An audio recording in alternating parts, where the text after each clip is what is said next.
A warm greetings to all of you. Welcome to EduZoom. Today we are going to discuss about the most important questions in nationalism in India, Class 10, Chapter 3. As you know, the question paper released by CBSE for Term 2, which includes 5 sections. Section A, it includes 2-mark questions. Section B consists of 3-mark questions. There will be 3 questions. And section C with 5-mark questions, there will be 2 5-mark questions.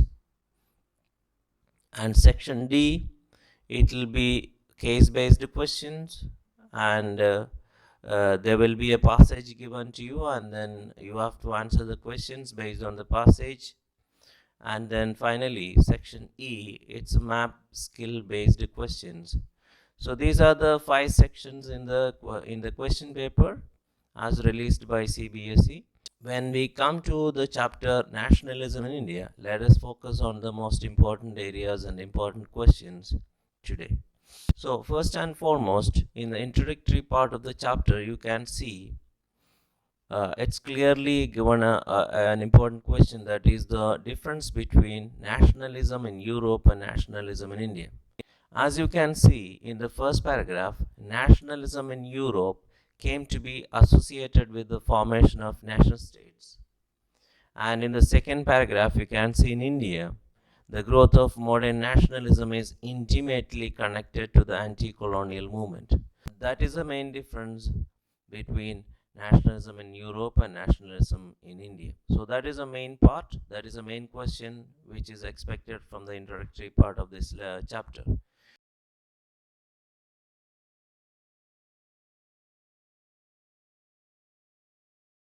Secondly, when you look at the first World War, Khilafat and non-cooperation, which is the first topic in this chapter, you have to clearly understand the impact of First World War, then what is Khilafat movement, and then how was the non-cooperation movement started in India. So these are the 3 areas to be covered in the first part of this chapter. And second part of the entire chapter is related to civil disobedience movement. If you want to differentiate between non-cooperation movement and civil disobedience movement, you have to understand that the non-cooperation movement was and the way of struggle or methods of struggle which were indicating the non-cooperation, or which were actually aimed not to cooperate with the British, whereas civil disobedience movement was mainly aimed at breaking of civil laws, especially the Salt Law passed by the British. So when you look at the First World War, the most important question you can see, what was the impact of World War I on the economic conditions of India? That is the way, or the economic conditions of India was affected, because India was a colony of Britain during the time of First World War, or up to 1947. So you can clearly get this question from this paragraph. Okay, so the answer is the new economic and political condition was created, then defense expenditure was increased, taxes increased, custom duties increased. Okay, and then it led to extreme hardship for the people, and there was a forced recruitment. As you can see here, the colonial state or the British forced people to join the army. So these are the main key points from this paragraph. You can see the impact of World War I on the economic condition of India.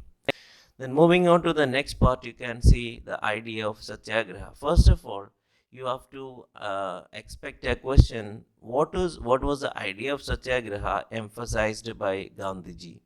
So idea of Satyagraha was actually it was related to, or it was closely associated with truth. The oppressed person, he has to fight against the enemy or the oppressor without any physical force, and there is no harm, there is no violence.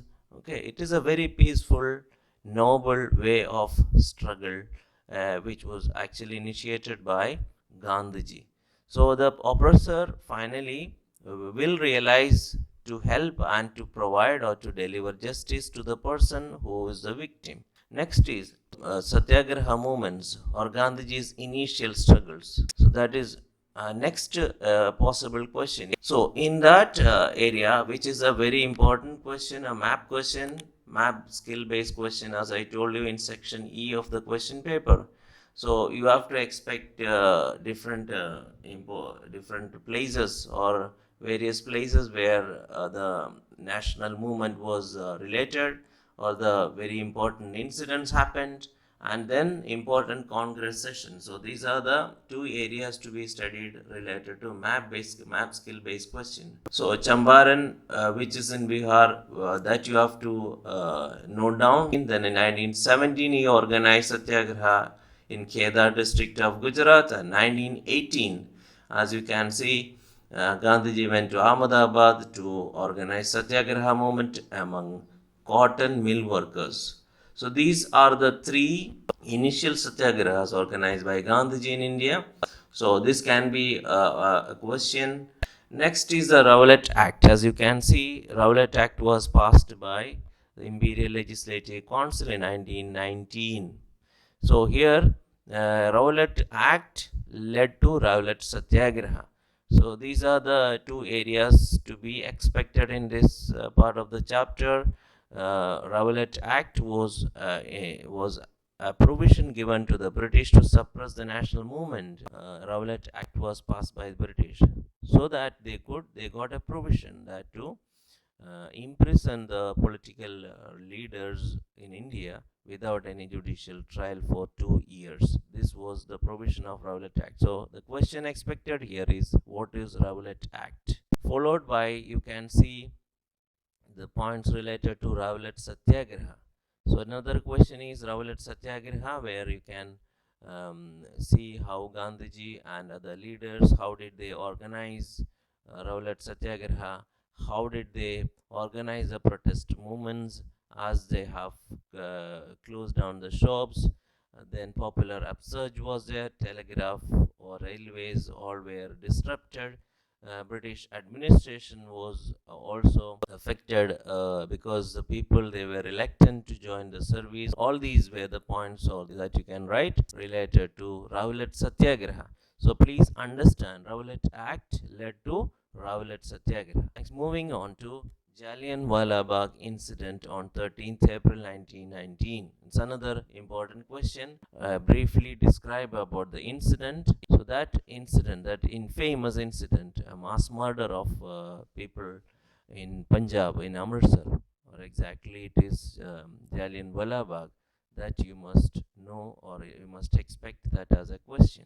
Next important question is Khilafat movement, Khilafat issue, and it is connected to the First World War. Remember, in First World War, their Ottoman Turkey was one of the active participants or leading country, which was in the Central Powers group, where Allied powers led by Britain, USSR, USA, and France, they were victorious in the First World War. So after the victory, they have taken serious humiliative actions against the opponents. That those countries are Germany, Ottoman Turkey, Italy, all these countries. So especially in this case, you have to note down that the Ottoman Turkey, the ruler of Ottoman emperor, that was he was a Khalifa, a spiritual head of Islamic world.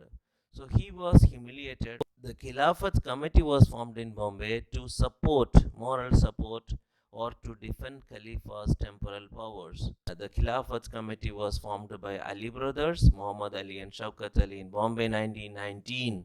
So how is it connected to national movement? The connection is the opportunity used by Gandhiji to bring in all the Muslims in India to national movement.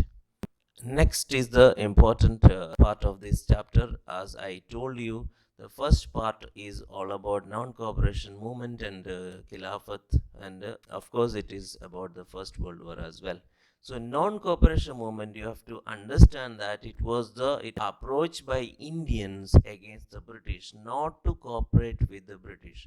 So as Gandhiji mentioned in Hindu Swaraj 1909, he declared that the British rule in India was continued with the cooperation of Indians. So Indians would take a decision, a strong decision, not to cooperate with the British. What are the ways that we can show our unrest? So that was all about non-cooperation movement. Non-cooperation movement had its different stages. So Gandhiji wanted non-cooperation movement to be conducted, to be organized in different stages. So first and foremost, he asked people to surrender the titles awarded by the British, boycott of civil service, army, police, then foreign goods to be boycotted. Then all these were different activities which were organized during the time of non-cooperation movement. It is like the way Indians reacted against the British. All these points to be included about non-cooperation movement and its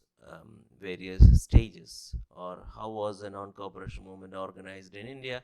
These type of questions related to that can be answered with these points. Next is the differing strands within the movement. So that is a second topic here. So the movement had different stages, as I told you.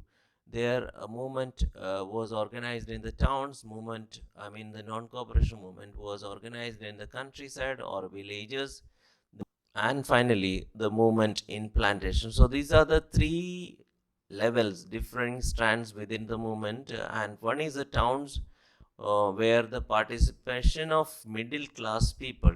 There you can see they have boycotted the foreign goods. Liquor shops were picketed. You can see picketing is a form of demonstration or protest by which people block the entrance of a shop, stop the functioning of that particular office or a shop. That is picketing. Foreign goods for and the service to the British, and then students, they came out, all these. So instead of foreign goods, they have promoted, during the time they have promoted Swadeshi goods. Swadeshi goods means indigenous or the native goods. So that Swadeshi movement was very importantly organized during the time. So Khadi clothes, Indian institutions, Indian organizations, many entrepreneurs, they came forward to start new companies in India. So all this happened because instead of giving prominence to foreign institutions and British organizations and institutions, Indians, they have taken a strong decision to organize themselves with Indian institutions and organizations. And there is another question expected here, that the movement, non-cooperation movement, slow down in cities, gradually slow down in cities with variety of reasons. So what are the reasons by which the non-cooperation movement slow down in cities? So this is another expected question here. As you know, khadi cloth, it's an Indian cotton which is very expensive, that was not affordable for the people. So that's the reason khadi cloth, many people, they initially they have purchased or they have used, but later on it was not affordable, and then many students, they went back to their institutions because they could not continue without attending their classes or without attending educational programs. And then many lawyers, many school teachers, many other employees, they have joined back to their service because they could not continue for a long period of time because they want to live their life, isn't it? Because they need to get their salaries, or they need to get their education, or whichever occupations they are involved, they have to continue for their living. That's the reason non-cooperation movement was slowed down in cities. And moving on to the second stage, that is the participation of people in the villages. So non-cooperation movement in the countryside. So here you have to see in Awadh, peasant movement led by Baba Ramchandra, because in the villages people will be mainly into agriculture, as you all know. What were the problems faced by peasants? You can see they had to pay a high revenue. They followed a forced labor system without any payment. Their agriculture was not profitable due to falling prices, and all these points can be included as the peasant movement in Awadh led by Baba Ramchandra. And then another important question here is Awadh Kisan Sabha, which was organized by or headed by Jawaharlal Nehru and Baba Ramchandra and few other leaders. So Awadh Kisan Sabha, just note down that question, which is another question expected. Then another area here is the tribal peasants. So in the countryside, there were tribal peasants, especially led by Alluri Sitaram Raju in Gudam Hills of Andhra Pradesh. So as you know, it was a forest region. Tribals, they live in a close proximity of the forest area. So colonial forest laws were definitely affected the life of the people, because they were not allowed to enter the forest or to graze their cattle or to hunt animals for their livelihood and many things. Alluri Sitaram Raju claimed that the forest is the natural gift for the people. Alluri Sitaram Raju organized the struggles against the British in the Gudam Hills of Andhra Pradesh. Next is the Swaraj in plantation. So, plantation workers in Assam. Here there is a two more questions here. It's under Inland Emigration Act of 1859. So the question is expected that when was the Inland Emigration Act was passed, and then what was the impact, or what was the main effect of Inland Emigration Act can be a question. So plantation workers were not permitted to leave the tea gardens without permission. So that is a point to be added here about Inland Emigration Act of 1859. The workers, they were not given freedom to go back to their village or their homes. They did not know exactly the meaning of Swaraj. They thought that Swaraj is like Gandhi Raj or Gandhiji's rule. So that's what all about plantations or non-cooperation in plantations. So these are the three main areas to be focused here about the differing strands within the movement. One is the movement in towns, another one is the movement in the villages, and the third one, and finally it's about the Swaraj in plantations or non-cooperation movement in plantations. So these are the three areas to be covered.